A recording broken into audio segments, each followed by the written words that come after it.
Hello, you lovely people. This is me, Chef Varun Inamdar, and welcome to Vibe with Varun, where I bring in my very special guests, some industry torchbearers and some leaders and some wonderful speakers, but more importantly, my friends, and pin them to a casual conversation with lots of masti and madness.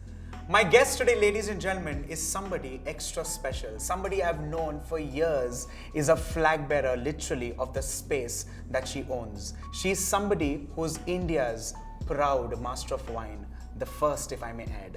Somebody who's a recipient of multiple awards. She is a founding owner of Sonal Holland Wine Academy and India Wine Awards. Ladies and gentlemen, let me welcome the woman in a saree holding a glass of wine, Sonal Holland. Thank you, Varun. Such a pleasure to be on the show. Thank you so much and for coming. coming. And had you told me earlier, I would have come in a saree today as well. Sonal, 2016 is when the media, the tabloids suddenly started screaming, Sonal Holland, Sonal Holland, Sonal Holland.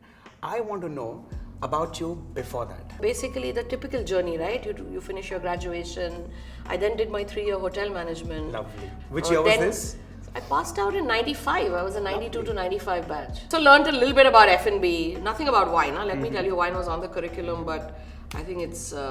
I couldn't remember anything. But you know, even in a hotel school, wine is very primal. It's just touching the points incredibly. And if I may dare say, it's even outdated. I think a lot of the curriculum in hotel management colleges today is very outdated, not in keeping with the contemporary times. In many cases, even infactual, if I may dare say. So in that sense, no, I did not gather any wine knowledge during the hotel management We're in the days. same thought box. Just enough to pass the exams. But then, of course, then I went on to do my MBA. I spent some time in the hospitality industry, working in the operations side of things, the F&B. Sure. So I was an F&B kid, and then I kind of digressed. I changed industries. I went into working for a NASDAQ-listed multinational company. But then a point came, Varun, where I felt the need to reinvent myself. I felt that I was just becoming a corporate workhorse and I wasn't really enjoying what I was doing, and I was worried I might die anonymous. So I decided to kind of pivot in my career, but then wine came to me as an idea. Lovely. Over a glass of wine with my husband, and that was it. I deep dived into the world of wines, and there was no looking back. Like I said, in 2016, we literally saw all these tabloids screaming, this girl from Mumbai becomes a master of wine. There's this one article which I actually highlighted, and that spelled out this word suddenly. And let me tell you, it was not sudden, because there is a whole academic career, there's a whole learning, there's a whole process that you went through silently beyond the eyes of the media. People only see the top of the iceberg, right? Sure. Always. They always see the success, but they don't see the amount of sacrifice, commitment, focus, hard work, and perseverance that goes behind creating something. Sure. So I studied wines from London for 10 full years, but I knew that through this 10-year journey, I was trying to become India's first master of wine. Lovely. And at some point it became a singular focus in my life. How lovely. How lovely. I'm actually going to make a phone call to you right now. Okay. I'm from London. All right. I want you to react. All right. Okay. Hi, is this Sonal Holland? Yes, it is. You've just cracked the Masters of Wine. It was the executive director from the Institute of Masters of Wine, Penny Richards, who said to me, Sonal, you've passed the exam and you are now a master of wine. And my first question to her was, are you serious? Because it was so unbelievable. And it's like, you can have the most unpredictable reaction, right? And typically people pop champagne, right? But I couldn't even do that because it was Ganpati. We don't even drink during Ganpati. So you popped a modak instead. So exactly. So and then we also popped some champagne that evening. I'm sure Ganpati forgive me for that. My daughter was some 7 years old. She couldn't understand the intensity of what was happening, but she could obviously see we were all overjoyed and thrilled.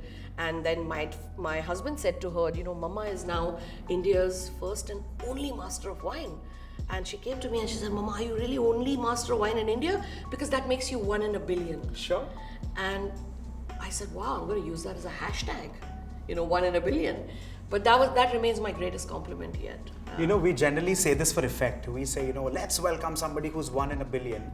But here, there is somebody who's truly 1 in a billion. Let's move on to the next segment, which is a rapid fire. Sonal, braced up? All braced up. Which is better, premium sparkling wine or a mediocre champagne? Premium anything.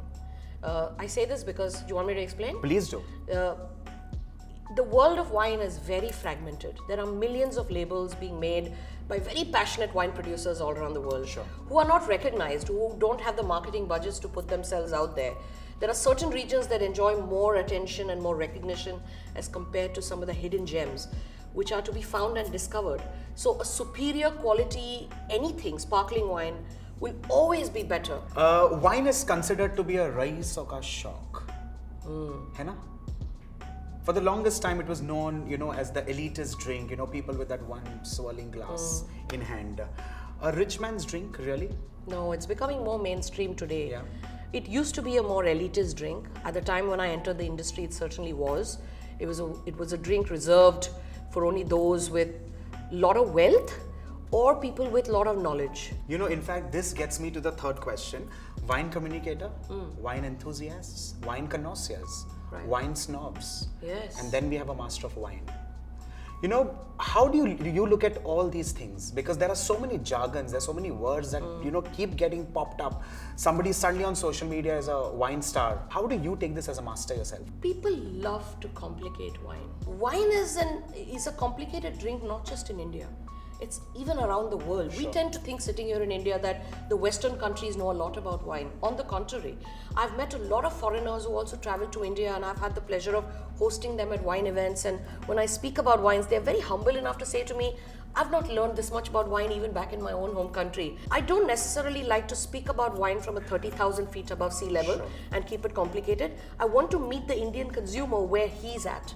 And if he's at grassroots level, I want to be part of his journey, building his understanding and enjoyment of wine from the grassroots level right up to the top. And I believe India is at the cusp, it's at the inflection point of that exciting journey, where over the next 10 years, Varun, you will see that we will evolve from being a very nascent wine consuming country to a superpower. For you, single origin, single estate. Similar concepts, the whole concepts of authenticity, place of origin, quality, passion behind making. Like I said, India is at an exciting point right now where we are discovering new things, be it wine or food, everything. Lovely. Yeah. A quick yes and no. Ice wine? Ice wine, yes. Ice and wine, definitely no. But I see a lot of people knocking in actually a cube of ice, swirling it, and I then know. throwing it out. Not necessary. If the If wine wine is is chilled. served at the right temperature, Yes. you don't need to do that. It's not like beer. The whole, in fact, idea of pouring wine in a clear stemmed glass is to be able to appreciate the color of the wine. Most memorable wine you've ever tasted? And I know this can't be a rapid fire. I think the wine that has to stand out, I have to say, has to be the oldest wine I've ever consumed, right? So the oldest wine I've ever consumed is an 1867, and it was a Chateau Lafite. Wow. None other than, and it was at their estates, where I was invited to Chateau Lafite to taste some of the best vintage wines over a span of the last 150 years. Wow. So that was a very, very special moment. But what makes wine fascinating is this, Varun, that some of the best wines of the world outlive even us human beings. Like I was there at somewhere in my 40s drinking a wine that was 150 years old. And it was still alive, and it was still vibrant, and it was still speaking to me. One wine on your bucket list.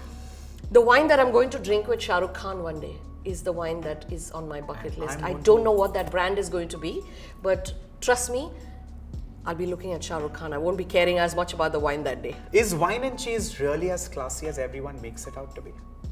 Or we have other options? I wouldn't say classy, but there are a couple of reasons. One, it's historical.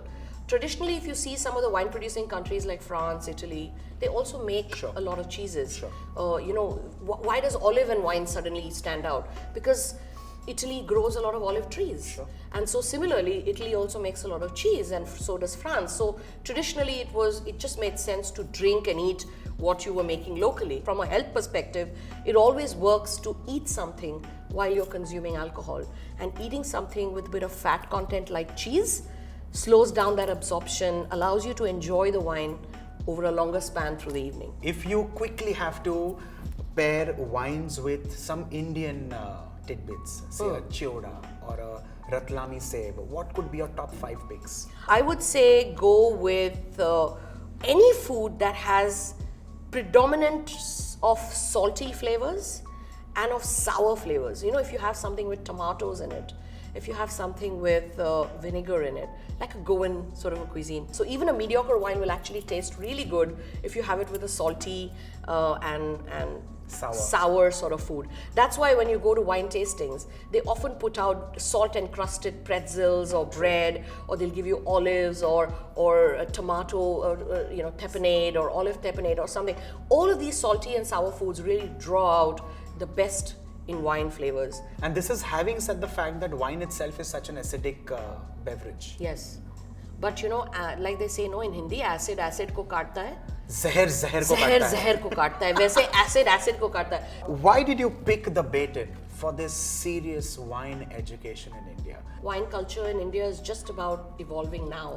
At a time when I stepped into the wine industry, the understanding of wine was even more nascent than it is today. True. And God knows it is still very, very nascent. So the Sonal Holland Wine Academy, which I started in 2009, was built with the vision of teaching a world-class curriculum in wine and other beverages to the Indian population and hospitality professionals in the sales and service and marketing of wine and beverages should benefit from that. When we talk about the F&B, right, the F&B industry in India, the burgeoning F&B industry, I have to say it's one big fat F with very little focus on B. I agree. Wouldn't you say? I agree. Right, so someone has to take over that mantle, so I thought, why not me then, right? I'm so much with you when you say this. I understand Sonal Holland becomes Soho, which is the wine club. Sonal Holland has her own academy. She has a whole wine awards to her credit. You're the founding chairman of that whole space.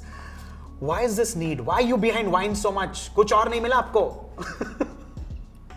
There's rum, there's whiskey, there's so much more, there's gin. Actually, when I was studying, in the first few years, it was generic in the sense I have a diploma in wines and spirits. Sure. So I know as much about whiskey, vodka, gin, and other alcoholic beverages. It's just that because I went on to do the Master of Wine program and I succeeded at it, the Master of Wine kind of became fixed, And, the underlying highlights. Yeah, so it's like people recognize me today more for wine, and because I think I create more wine content and my businesses are centered mostly around wine, because wine is new to the country, perhaps for that reason.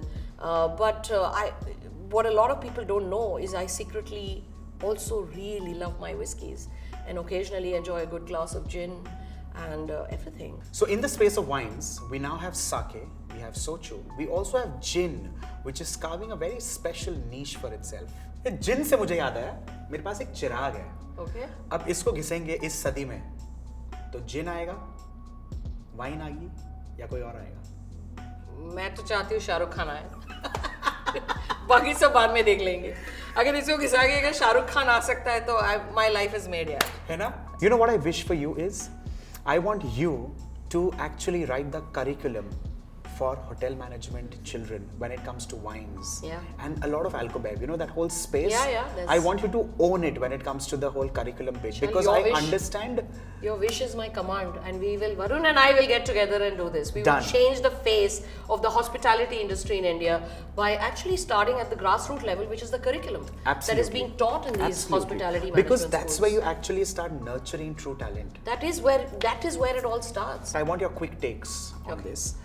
Wine in food is Interesting, because it changes the flavor of the food. It can have a softening effect when used as a marinade. It can make it smoother if it's used in a sauce. It can alter food for the better. lovely. Sometimes. Most overrated wine-based cocktail. Has to be sangria, right?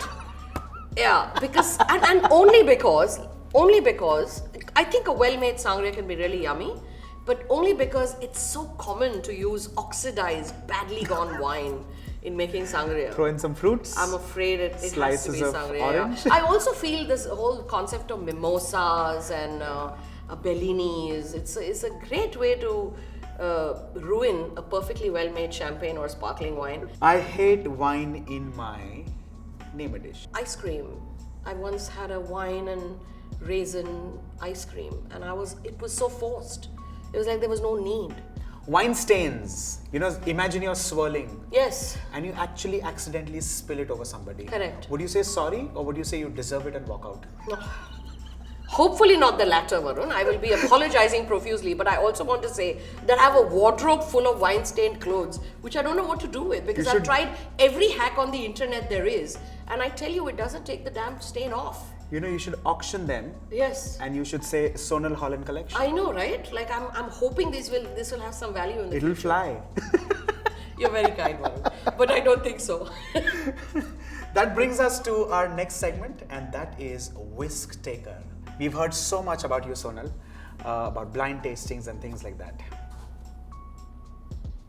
Oh dear, you're gonna make me do blind tasting. Which grape, which vintage, which year? I'd sworn never to do this. Let's do it. Okay, so it's a red wine. No prizes there. The color is ruby, so it's not a very evolved wine. It doesn't show a lot of age. Otherwise, it would be more reddish, garnet in color. I'm gonna take a swirl to release the aromas. Take a sniff. Quite muted, but some smokiness coming through. A bit of red cherries, red berries, some red fruit coming through, right? Which could mean it's a number of grape varieties. It could be Tempranillo, Merlot, Pinot Noir, Sangiovese, Grenache. All of these typically give red fruit aromas rather than black fruit aromas. But a little bit of that smoky taint is leading me somewhere, but I'm not going to make that assessment yet. I'm going to taste it first.